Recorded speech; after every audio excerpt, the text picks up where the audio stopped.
You got Mac and Mac here on Birds 365, and we've got the editor-in-chief of Bleeding Green Nation, Brandon Lee Gowton, BLG, here with us on. By the way, can you believe RVD is back in the AEW? How old is he? He's never going to retire. Like BLG, never going to retire. RVD is back. Yeah, we love RVD. We love BLG. BLG, let me start here. It's a good jumping off point.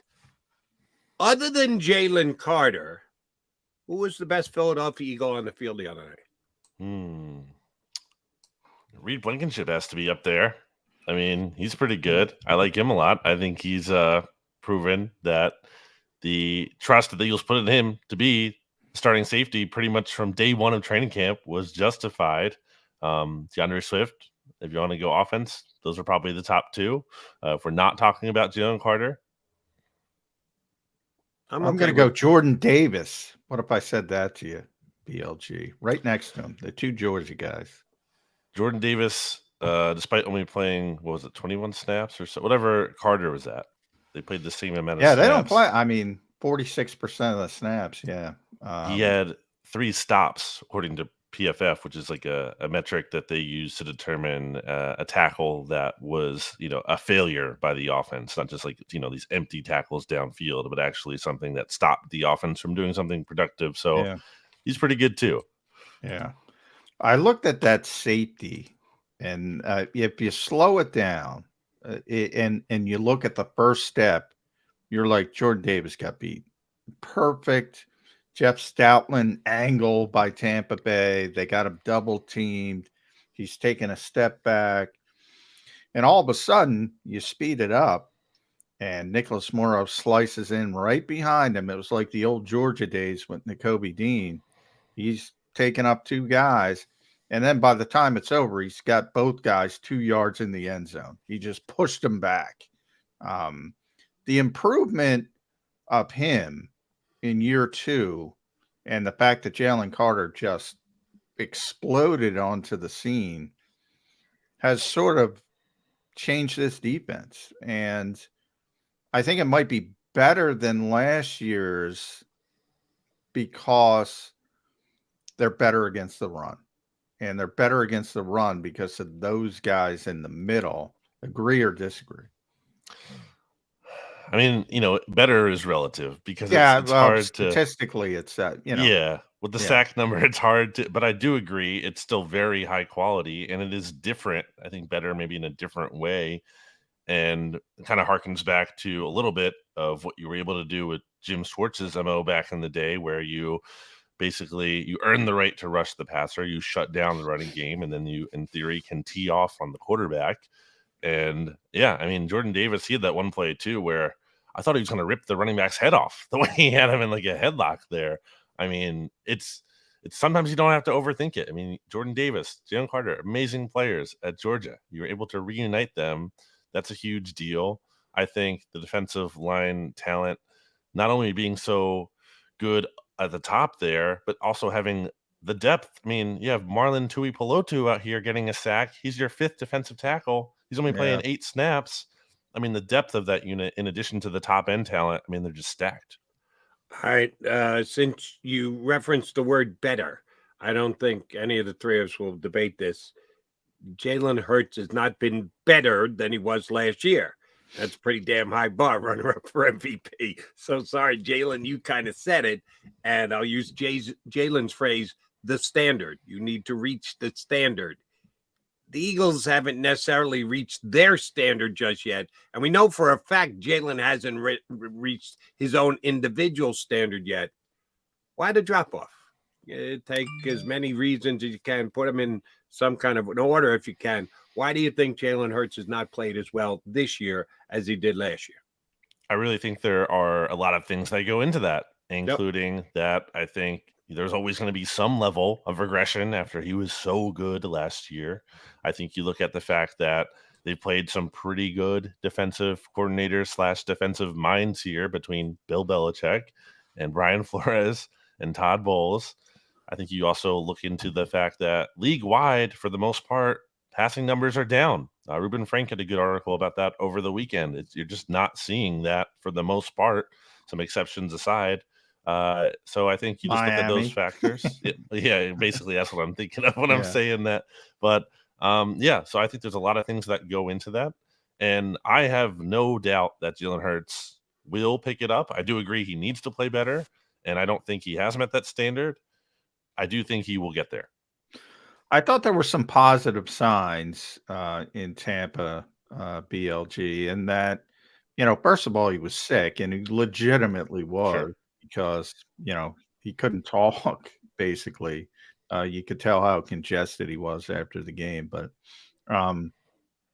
the two plays to Olamide Zaccheaus were, to me, whether we want to call it new Coke versus classic Coke, it was classic Jalen Hurts, and extending the play. The Tampa defense probably thinking we're doing everything right, and then bang, 24-yard gain, 32-yard touchdown, whatever it was. Those to me were the two plays where I said, all right, this is Jalen getting back to being Jalen a little bit. I will admit, though, I'm a little bit concerned with the running aspect. I don't see the same juice. Do you see the same juice in the running game when it comes to Jalen Hurts? I think it's been there at times when it's needed to be. He had that big conversion on a third down, I believe, run to the right side of the sideline there, a 3rd and 3, actually, too, somehow confused a blitzer to think he was throwing a screen and avoided him. So not totally absent, but I do agree that, it's not at the same level as last year. I feel like some of that is because he's also sliding sooner than he was last year.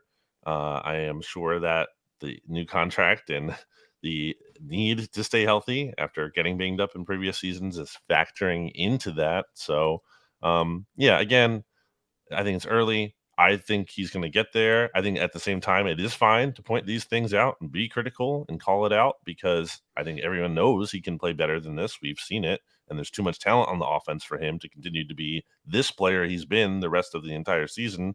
But I do think Monday's game was a step in the right direction, and I do think he's going to get back to being more of the Jalen Hurts that we saw last year.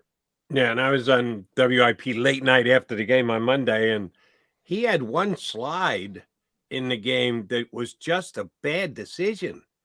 And I get it. He wants to protect himself. The Eagles don't have a problem with him protecting himself. They're committed to him for years. He could have gotten a first down. When you go into the slide short of a first down and you can get that first down, I think he could have gotten the first down and still slid, let alone stay on. He just kind of bailed out too early, which did bother me. And again, small critique. Jalen's great. He's going to be fine. He'll get back to the standard. But I thought that there were a couple plays the other night that were questionable. Let's leave it at that. Should we be questioning A.J. Brown as well? You look at the box score. Wow, A.J. had a big night, a lot of catches, a lot of yards. He also had a couple of drops and knew full well that he was going to be Jalen's main target after the little dust up the week before. A.J. Brown, is he another guy you can say about, oh, he's going to get better. He'll raise his level. We're 3-0, and AJ hasn't even played all that great. Does he go into that category? Yeah, I'm not worried about A.J. Brown. It was raining, obviously. I don't know if that contributed to the drops or not.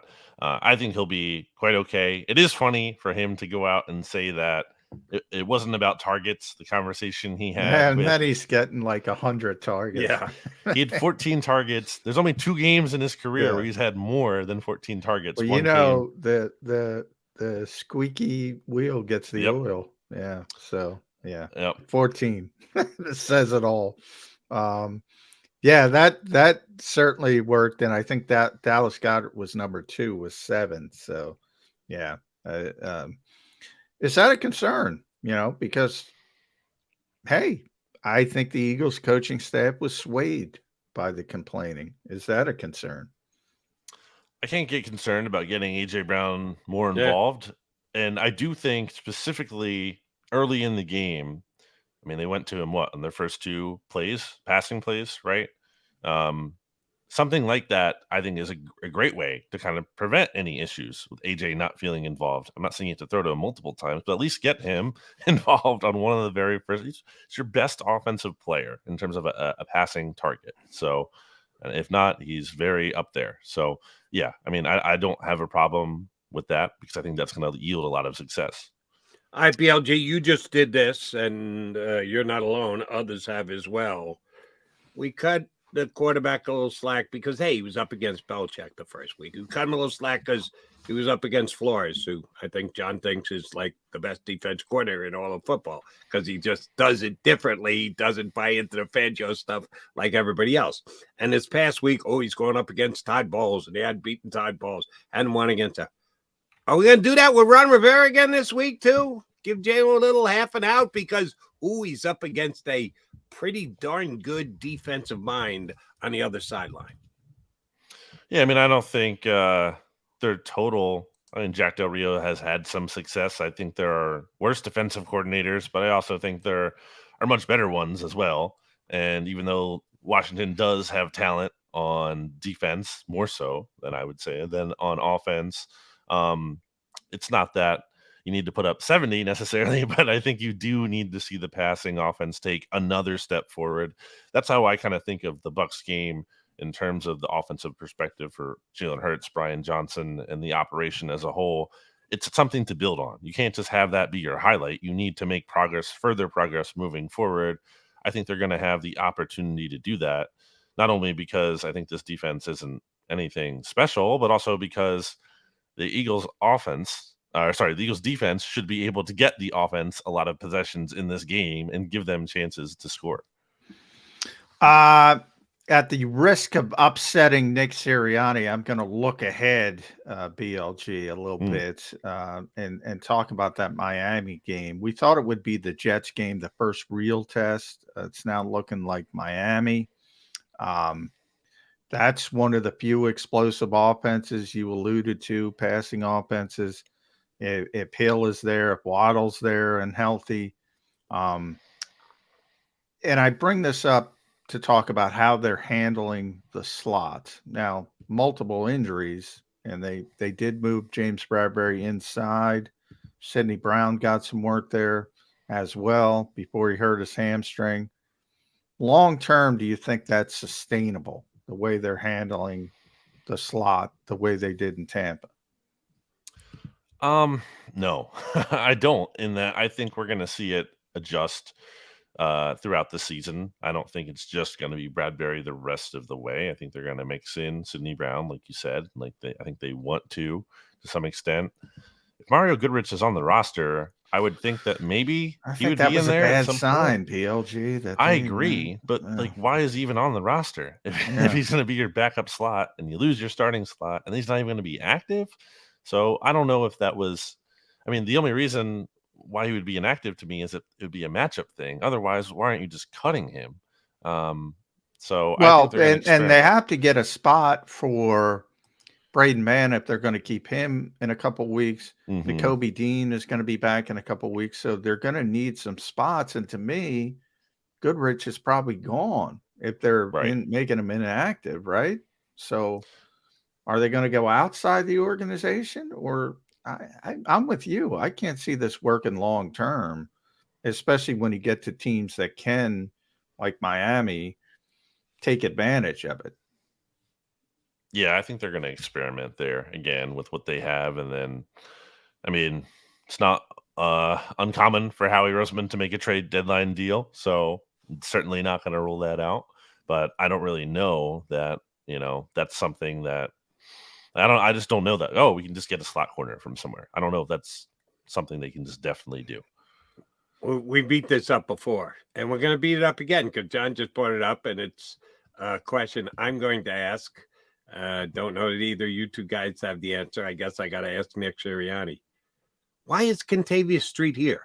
It still boggles my. I get it, and John talked about it extensively at the beginning of the show. When in doubt, get in the trench. Go take another one. Draft another one. Sign another one.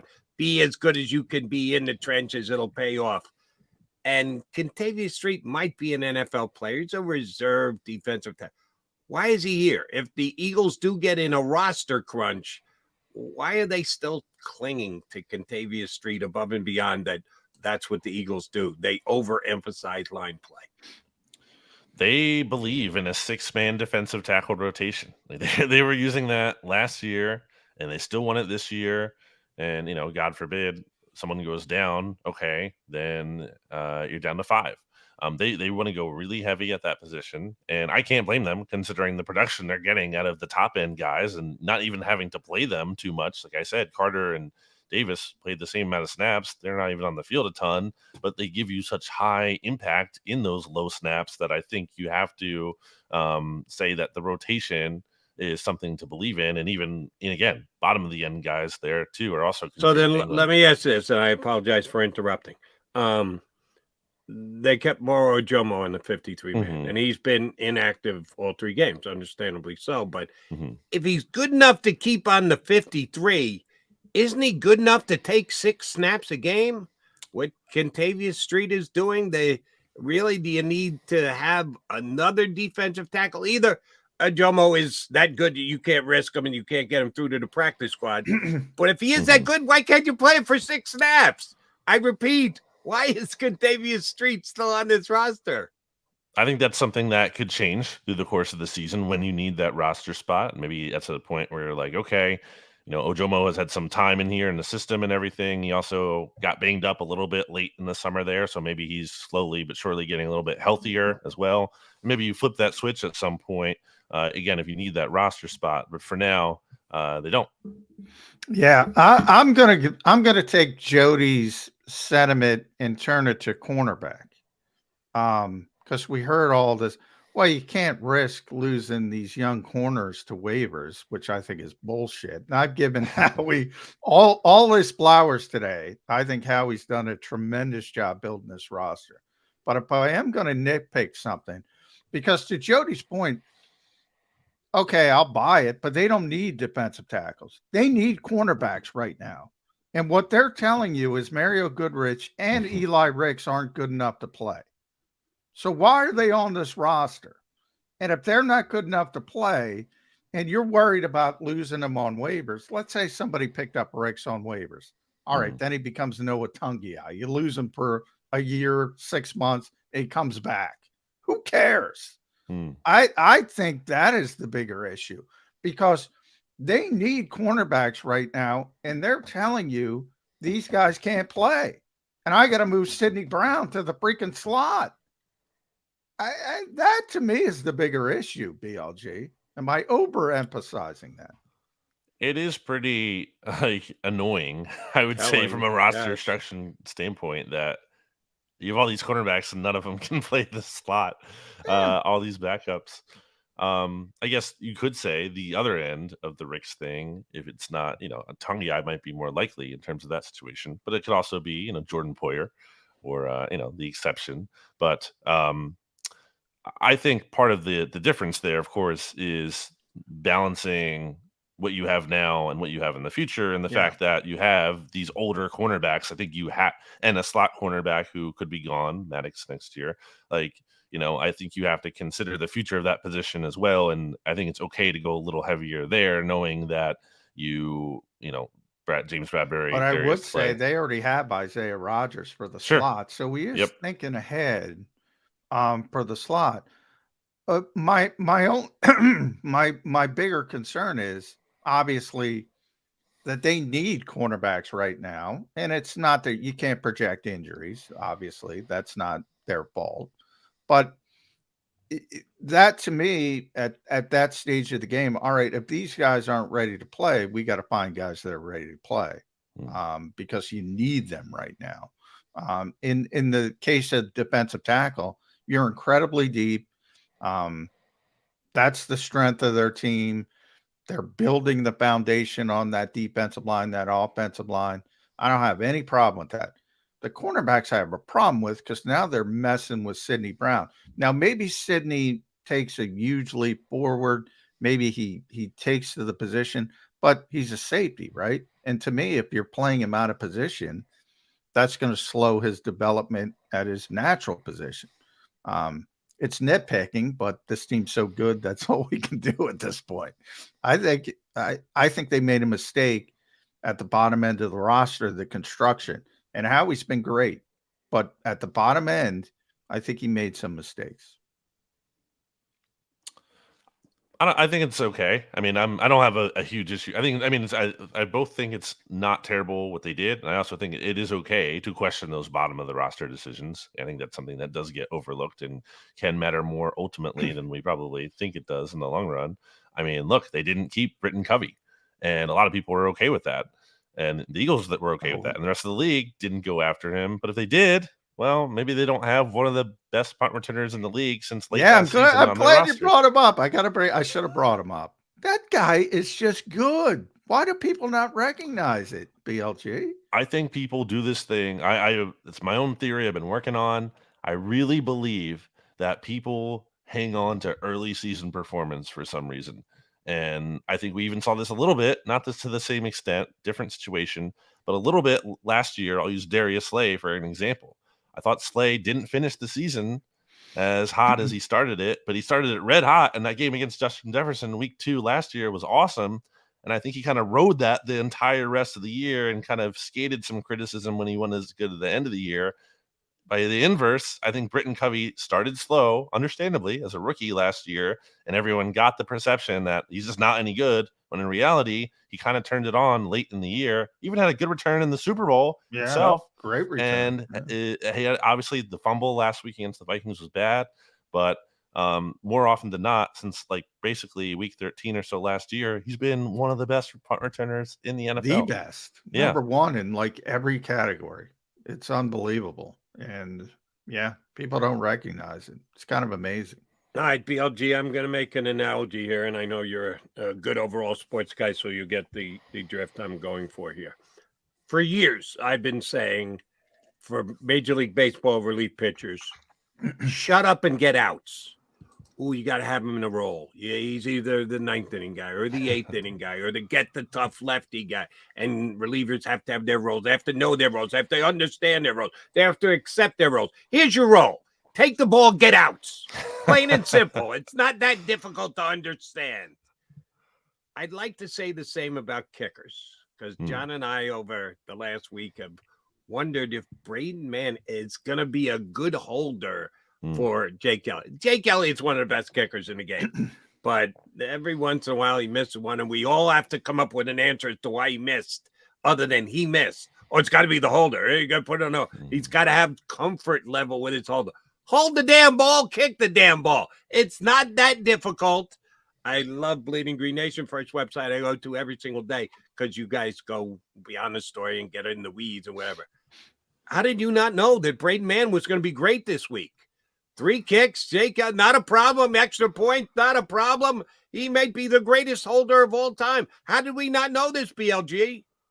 I always thought that was overstated when it was like, oh, you can't move on from Siposs. I mean, we saw it last year. Brett Kern was fine. I mean, Jake Elliott did fine when Brett Kern had to fill in for Aaron Siposs late last year.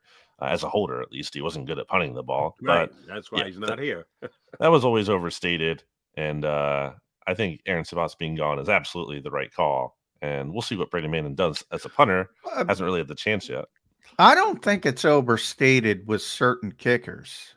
Because certain kickers are, they're mentally out there. Is that Jake? They trust. No, Jake isn't. That's one of the things. Jake is, and Brandon knows, he's a great athlete. He's great at everything. I say it all the time. Anything with hand-eye coordination, he's great at. He's a great golfer, great ping pong player, great softball player, great baseball hitter. Anything hand-eye coordination, he's great at. He's not one of those guys, but I say all the time, if you remember Blair Walsh, Brandon, I covered him. His first year, he was an all-pro. They changed his holder. He was a freaking disaster. He was a mental, those guys, some of those guys are really shaky, and they start getting in a bad, phase. Like it's like a golf swing, and all of a sudden they lose it. I think Jake isn't that guy, so I think you're right. But with certain kickers, holding can mean a lot. I just think Jake is above that, and that's a good thing.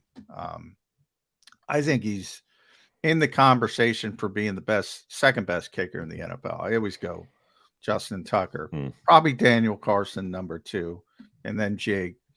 But he's really good. And I look at this team as a whole. I say that Boy, they're good. To the point it's getting a little bit boring, Brandon. They're 20-1 in Jalen Hurts' last 21 starts. They've won 10 consecutive on the road. All we talk about is style points. You've been covering this team a long time. Is this the best Eagles team, this group? 2 years. I go back to last year because I think I've only been here since 2016, the first year of Doug. 2015, really, a little bit of Chip. It's the best team I've ever covered, this team. And I covered the 98 Vikings. This is, and the 2017 Eagles. This team is the best team I've ever covered. Do you agree with that? I can't. I mean, I don't think it has to be night and day worse than last year, but I do think it's just not. I mean, last year. Well, I mean both. Okay. This current era iteration, current span, that 21 games. Absolutely. Yes. Yeah. Yeah. Yes. Definitely. I mean, at least again, since I've been alive, 91, and from my memory, yeah. I mean, the only thing that's threatening it is, I mean, I don't even think 2017 is. That was a really nice year, but you clearly saw the lack of staying power after that. You could talk about, 04 and everything. But yeah, I think it's the era we're in right now. It's not a coincidence that they've had that success with Jalen Hurts and Nick Sirianni. I mean, I think part of the thing with Hurts is that, like, even when he struggles, like he has been, for the most part, like he still gives you that chance to win the game. And I know his turnovers have been up a little bit more than usual. Typically, he's really good at that. Even if he's not lighting it up offensively, he's at least taking care of the ball, and that's a really big deal. But I think between him and the attitude that he has and the way that kind of resonates with the team, and then you mix in the talent and you mix in good coaching, it's just they have a formula that works here. All right, two things before we let BLG go. Number one is, John, I think you might have to go gay. If you're talking about the best kickers in the NFL, Tucker was only the second best kicker on the field in Baltimore this weekend. No kicker ever before. 4 50-yard field goals for Matt Gay in the Colts win. So give the Colts general manager a little credit. He's good. He's good. I should have brought him up. He's very good. He's dynamite. All right. And BLG, for you, I'm not going to use the word fear because I don't think the Eagles should have any fear whatsoever of the Commanders. I'll use the word respect instead. What about the Commanders do the Eagles have to have a healthy level of respect for coming in? And if they handle that well, they're going to handle the game well. They don't. That's my answer. None. Zero. Nope. Zero aspect for the Commander. Little disc job out of BLG. I think, I've been feeling pretty shaky about the Eagles the past 2 weeks here. That's different this week. I think this is just such a huge mismatch between this Eagles defensive line, which we've seen, and an offensive line by Washington that is allowing the most sacks in the NFL with 19. And by the way, that's 6 more than the next closest team. Oh, and Sam Howell, it's this past Sunday by Buffalo. Man, they got abused. And it's not just the line, although that's certainly part of it. Sam Howell holds onto the ball a lot. I mean, he is the ninth. Oh, big sack game coming. Yeah, and just like it was last year when the Eagles faced Carson Wentz, they sacked him 9 times. Like, that's where it all started. Eagles are 8-point favorites this week. But in between this week and that Carson Wentz 9-sack game, I kind of remember the only regular season loss that Jalen Hurts has had in over a calendar year came at the hands of the overmatched Commanders. I mean, that you have to go look back at how that happened, and that's incredibly fluky. I mean, there was an interception that was in AJ Brown's hands at one point. There was a fumble that caught cause because the refs somehow missed Dallas Goedert getting his head ripped off his shoulders almost, and he fumbled because of that. They did miss that call. All right, that was very fluky. At Brandon Gowton, make sure you follow Brandon on Twitter, X, Bleeding Green Nation. Tremendous job. He and Jimmy Kempski. You can listen to the podcast. Does it all over there. I do have to sneak one more into you because we keep talking about offensive line, the Eagles' offensive line. This is 3 consecutive weeks. New England, now they had some injury issues. 2 Mm-hmm. rookies. They were terrible. Minnesota's always terrible. They had injuries. They're terrible. Tampa Bay, terrible. They had Tristan Wirfs and nothing else. We're talking about Washington, maybe the worst. Are they ever going to face a good offensive line? And is that, again, the detriment to the rest of the NFL? Take some sticking offensive linemen. Build an offensive line. What is going on in this league? I would say not a good offensive line, but a bad mismatch for them potentially. In that, I mean, obviously we saw that what the Dolphins can do. It's not that their offensive line is good because it's really not out of Teron Armstead, but Tua gets rid of the ball quicker than any quarterback by far. And when you're doing that, it makes your offensive line look a lot better. That's true. That's right. And If plus you the can get it out in receivers are always 2.2 open. seconds. Yeah. And Tyreek's always open, and so is Jalen Waddle when he's out there. But it's Washington at the Rams, at the Jets. Jody can tell you the Jets' offensive line stinks. Miami doesn't have a good offensive line. Washington again. November 5th, Dallas has a good offensive line. At Maybe least when if they're healthy. Yeah, if they're healthy. That's it. November Chiefs. 5th, we don't see a decent offensive line in this. It's unbelievable. It is The unbelievable. Jets' offensive line isn't great. It's more the quarterback than it is the offensive. Believe me. Well, I agree. He's with going to that. end up with the Eagles putting up numbers defensively against the Jets, but it's more on the court. But hopefully, between now and it's only a couple of weeks away, the Jets will have a new quarterback. They have to. They have to trade for someone. They have to do it. Kirk Cousins. Go get him. That's the name that everybody's throwing out there. I see it. I understand it. I just don't think it's going to happen. No. BLG, always a pleasure when we get you on. Thank you much for doing it. We'll get you back on in about a month or so. Thanks, bud. Take it Thanks, easy. bud. BLG. Brandon Lee Gowton here with us on Birds 365. All right, quickie timeout. Oh, shoot. We're running out of time. We got to come back and put a bow on the show. Stay right here.